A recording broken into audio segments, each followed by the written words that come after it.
BNP তো জামাতের খপ্পরে পড়েছে জুলাই সন্ত্রাসের সময়।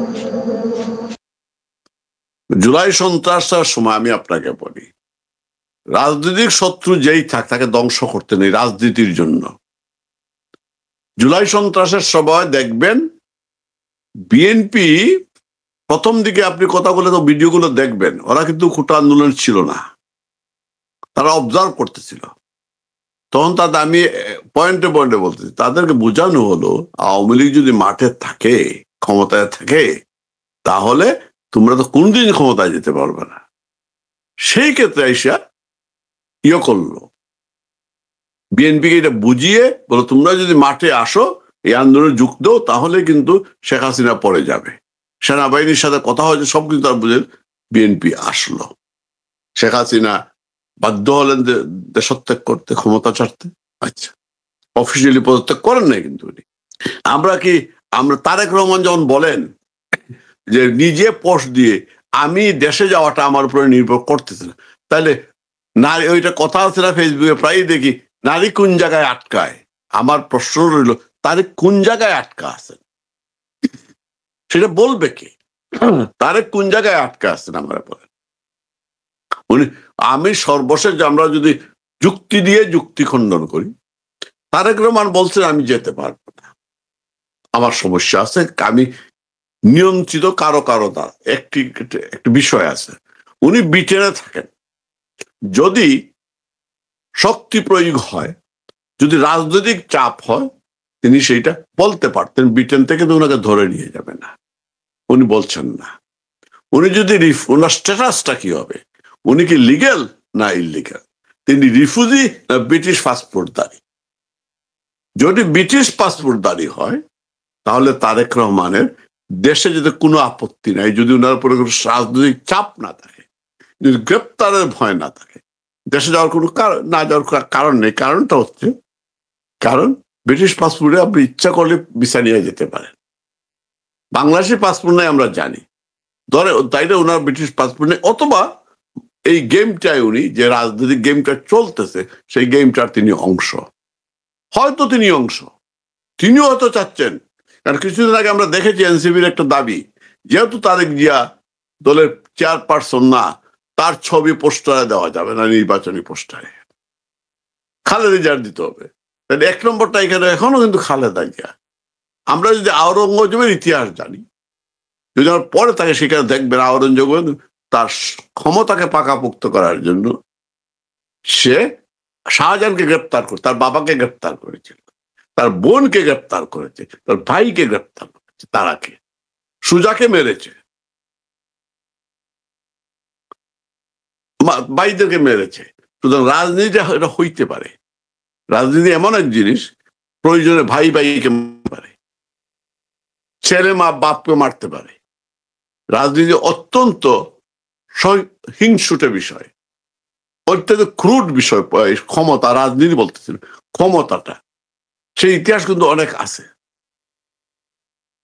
মাবিয়াও পঞ্চম খলিফা আসা আমাদের ইসলামের ইতিহাসে, সব কিন্তু মুসলমান ছিল মাবিয়া ধর্মীয় ভাবে। আমি জানি না তার ছেলে এজিদ, তো আমরা তাকে কাফের মনে করি মুসলমানরা, কিন্তু মাবিয়া পঞ্চম খলিফা ছিল।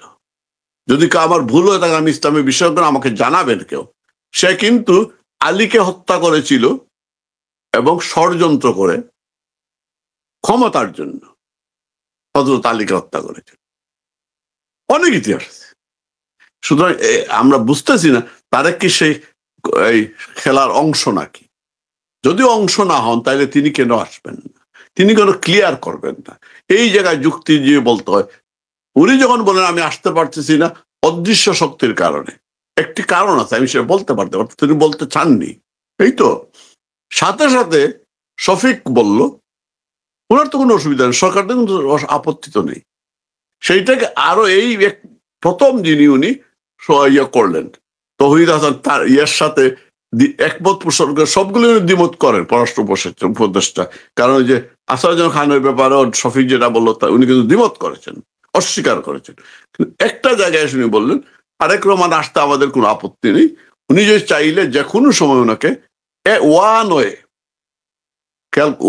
ট্রাভেল পাস দেওয়া হবে।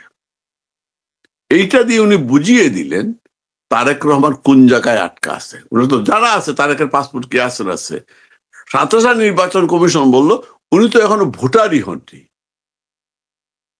আরেকটা রহস্য উদ্ঘাটিত, তারে তো ভোটার, তাইলে তারেকের বাংলাদেশি পাসপোর্ট নেই, আইডিও নেই, তাইলে সে ব্রিটিশ। ব্রিটিশ হলে তো ট্রাভেল পাস লাগে না ভাই, ব্রিটিশ হলে তো ট্রাভেল পাস লাগে না। এক। দুই নম্বর হচ্ছে দেশের নাগরিক দেশে আসবে, সেই ক্ষেত্রে সে রিফিউজি হোক যাই হোক, তার তো ট্রাভেল পাস লাগে না। তারপরে সে চাইলে ট্রাভেল পাস দিতে পারে টিকিট করার জন্য, সেটাও নিচ্ছেন না। তাইলে কি আমরা ধরে নেবো যে আজহার বলেছে, এটিএম আজহার জামাতের সেই খুনিটা, যে উনি আসলে প্রধানমন্ত্রী তো যাবে, বিলেতের ইয়েটাও আরামায়াসটাও যাবে, উনি আর ফিরতে পারবেন না। তাহলে কি উনি নিশ্চিত হতে চাচ্ছেন উনি প্রধানমন্ত্রী হলে পরে দেশে আসবেন? তাকে কেউ এটা তো কেউ নিশ্চয়তা দিবে না, এবং জামাত তো সেটা করতে দিবে না। জামাতের টার্গেট তো এখন হচ্ছে আওয়ামী লীগ না, কিন্তু সে বিএনপি কে শেষ করতে চায়। একটা কথা আছে আমরা সবাই, যে ছলে বলে কৌশলে। জামাত ছল করে অন্যান্যদের দিয়ে বল করিয়ে সেনাবাহিনী পর্যন্ত, সেনাবাহিনীকে ইনভলভ করে পর্যন্ত 5ই আগস্টে শেখ হাসিনা বলে পাঠিয়েছে আওয়ামী লীগকে বিদায় করে। তাদের হিসেবে আওয়ামী লীগ মাঠে নেই, তাহলে তাদের সামনে যে ক্ষমতার যে চেয়ারটা, সেইটা বসার জন্য তাদের একমাত্র শত্রু বিএনপি। তারেক রহমান সামনে আছে, খালেদা জিয়া আছেন, তাইলে তারা এটাকে শেষ করতে হবে। শেষ করতে গিয়ে যা ইচ্ছা তাই এখন ছল এবং কৌশল এই কারণে নিতেছে জামাত। জামাত ছল এবং কৌশলে বিশ্বাস করে, কোনো কোনো জায়গায় বল প্রয়োগ করে।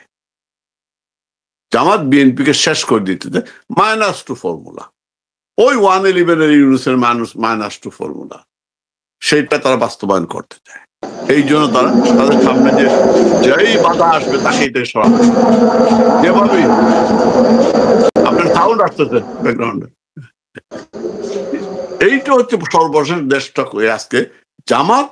আপনি আমার প্রশ্ন, দেশটা কোন দিকে? জামাত তার ক্ষমতাকে পাকাপুক্ত করার জন্য সব খেলা খেলতেছে। আমি একটা কথা আপনাকে বলে রাখি, তারেক রহমানের মতো কাওয়ার্ড লিডারশিপ বাংলাদেশ কোনোদিন পায়নি সেইভাবে।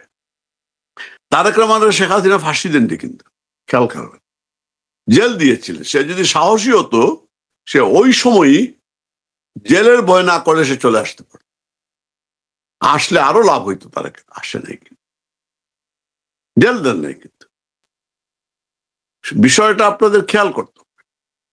শেখ হাসিনার আমলে কয়দিন খালেদা জেলে ছিলেন? বেশিরভাগও তো উনি